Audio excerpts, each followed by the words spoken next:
The next thing I tell clients is once you've figured out what the name is going to be, then go and nab up and grab up all your social medias. So, however you're going to spell it, however it's going to look, whatever it's going to look like, you're going to make sure that you grab it, even if it's a platform you're not going to use.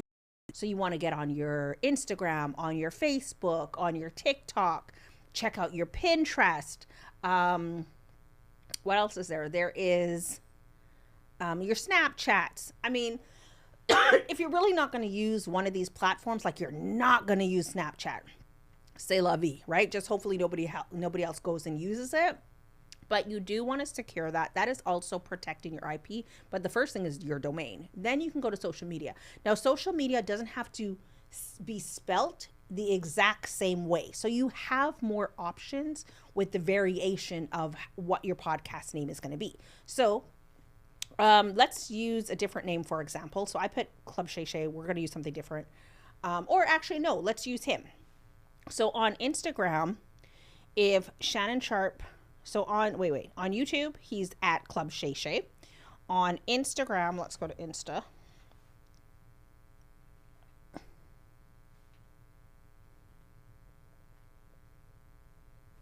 He's Club Shay Shay, right? Oh, wait. He's Club Shay Shay, right? And then I'm sure on TikTok and all the things he's at as well. So it makes it easier for you to be able to use it in different places if you can. If you cannot, then you can put a dash in between it, put an underline underneath it. Like, you can have variations of it, but you don't want it to drift too far from the name. So your IP is your first thing, and then nabbing it up in all the social media. What is step 3? Step three. Well, you want to decide if you want to interview people or if you want to do solo episodes. And let me tell you something, it really does not matter. Excuse me, I'm so sorry. I don't know why my throat is like this. It doesn't matter. So it really comes down to preference. If you have decided you want to do some interviews, you might want to do some solo episodes, or you're not comfortable interviewing, so you want to start with solo episodes, or vice versa, do them both. It really comes down to you as your host, what your preference is. If you are renting out a great spot like Perspective Studio Productions, why did I say that? If you're renting out a great spot like Perspective Studio Productions, you can do both. So usually when you're renting out a space, you're renting out an hour, right? At least here at Perspective Studio Productions, you're renting out at the minimum an hour. But what you can do is decide how I'm going to leverage that hour. Am I going to record the whole episode? Now, typically, if you're interviewing, you might go an hour. You could go over an hour. You might go under an hour. Some people want to do 30 minutes. Some people want to do 45 minutes. You can do an hour. I've done 2 hours before. Last week, I did 3 hours. Now, that was not intentional. And I'm sure once I go back and I look at the edits, it's not a full 3 hours, but you can go ahead and decide how long you want to record for, and just use it as a guideline. Do not be too strict with yourself, especially when you're starting. I want you to remember what I say right now.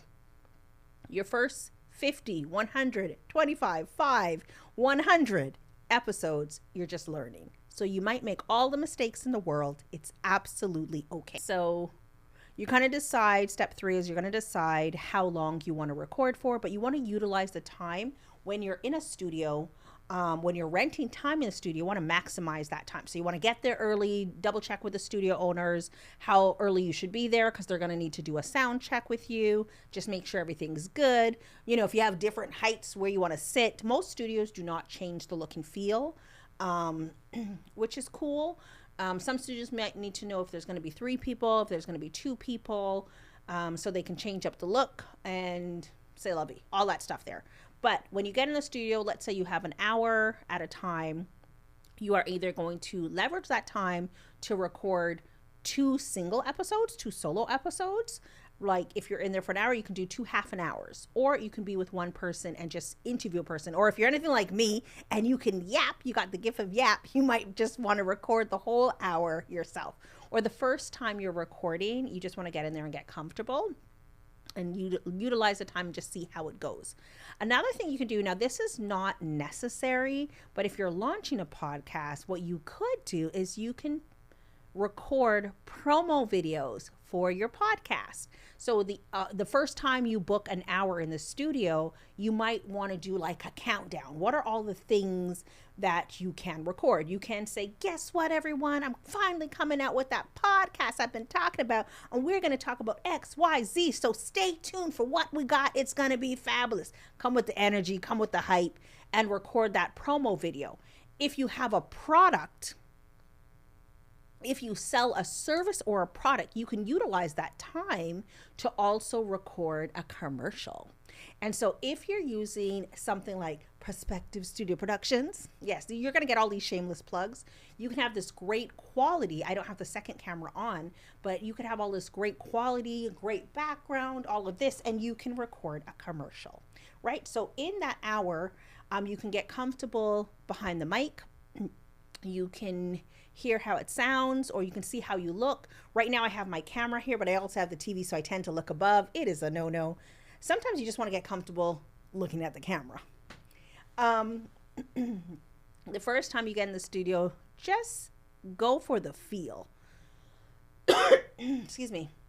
Go for the feel and get out that promo message if that's what you want to do, so that you can also have content that you can utilize to promote the fact that you're dropping this great conversation.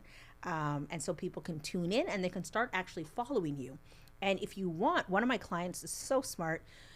We went through, like, we do a whole strategy session with some clients that have businesses so that they're really maximizing their time.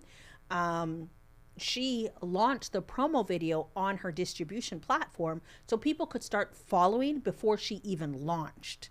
That is a brilliant way to get followers before you even drop your first episode. So you can drop a little 2-minute, you can drop, hey, let me tell you a little bit about me. I've been podcasting for this, or I'm a professional and we've been talking about this, and it only makes sense that I drop this conversation. It only makes sense that we start having these conversations about X, Y, Z. I know you want to know about it. I know I want to know about it. So let's talk about it.